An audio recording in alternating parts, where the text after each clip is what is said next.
এই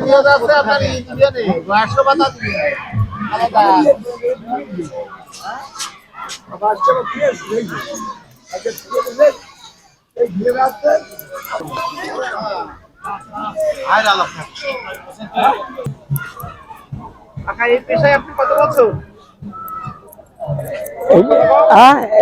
কাজ করছেন? 50 বছর তো করতেছি। 50 বছর।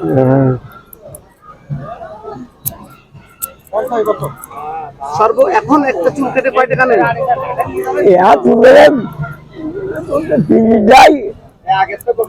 আবার 20 টাকা আবার 50 করছে কিনে ওরা করছে 22 বছর 22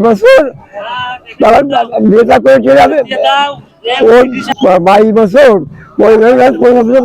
75 হয়ে গেছে 70 71 বেচা করছি আমি।